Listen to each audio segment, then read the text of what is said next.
నీ పోకడేంటి? నీ నియమం ఏంటి? నిలబడగలవా? నువ్వు నిలబడగలిగితేనే ప్రభుని మహిమపరచగలవు. హల్లెలూయా, హల్లెలూయా. 5,000 మంది యేసు ప్రభువారు బోధిన్నారు. మత్తయి సువార్త 5వ అధ్యాయం 6వ అధ్యాయం 7వ వచనం వరకు అంతా బాగానే ఉంది.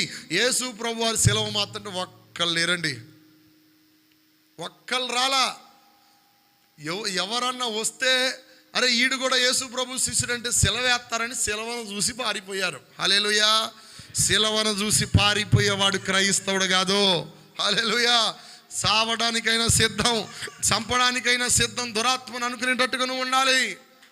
దానికి దీని భయపడి సెలవును వదిలిపెట్టిపోయిన వాళ్ళు ఎంతమంది? 5,000 మంది కళ్ళతో కార్యాలు చూశారు, చెవులతో కార్యాలు విన్నారు, నోటుతో కార్యాల గురించి గొప్పలు చెప్పారు. ఒక్కళ్ళు లేడు. మీరు కూడా అట్లాంటి జనమేనా? చెప్పాలి గట్టిగా. సిలువను మోసే క్రీస్తు బిడ్డలుగా మనం ఉండాలి. హల్లెలూయా, హల్లెలూయా. సిలువను మోసేవాడే అసలైన వారసుడు. హల్లెలూయా. అసలు యేసు ప్రభు వారసులు ఎవరు చెప్పనా? సిలువ మీద ఉన్నప్పుడు వాళ్ళ అమ్మ ఉంది, మరియమ్మ. అమ్మా ఇదిగో నీ కుమారుడు. ఎవరు? యోహాను ఉన్నాడు. యోహాను ఇదిగో నీ తల్లి. యోహాను ఒక్కడు తప్ప యేసు ప్రభు వారు సిలువ మీద ఎలాడ తీయబడేటప్పుడు ఉంది. ఏ ఒక్కళ్ళు లేరు. సంఘంలో ఎంతమంది ఉంటారన్నది కాదు, చివరి వరకు ఎంతమంది ఉంటారన్నది కావాలి. హల్లెలూయా. సేవకుడు సెలవేయబడుతున్నా, దేవుని బిడ్డలు సెలవేయబడుతున్నా ఆ శ్రమల్లో నిలబడేవాడు కావాలి. హల్లెలూయా. కష్టం వస్తే కష్టంలో నిలబడేవాడు కావాలి. చనిపోతే పాడె మోసేవాడు కావాలి. ప్రభుని చూపేవాడు కావాలి. ప్రభుని కనపరిచేవాడు కావాలి.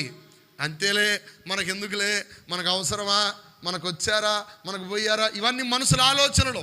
యేసు ప్రభు వారిని సెలవేస్తుంటే పారిపోయారు. ఊరి మన్ని కూడా వేస్తారేమో, 12 మంది శిష్యులు ఉన్నారు. అందులో యోధా ఉన్నాడు కదా. 33 వెండి నాణాలకు అమ్ముకున్నాడు. పక్కలోనే పడుకుండు, పక్కమ్మటే తినడు, పల్లెల్లోనే తినడు, రొట్టె తినడు, ద్రాక్షరసం తీసుకుండు, 33 వెండి నాణ్యాలకు అమ్ముకున్నాడు. వీని ఏమనాలి చెప్పండి? మనం ఏం వింటున్నాం? మన బోధ ఏంది? మన భక్తి ఏంది? మనం ఏం నడుస్తున్నాం? నీలో నాలో క్రీస్తు కనబడునుగాక.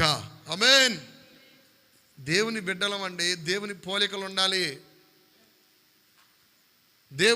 దేవునిని మనలో నుంచి మనం చూపెట్టాలి. క్రీస్తు స్వరూపం మనకు రావాలి.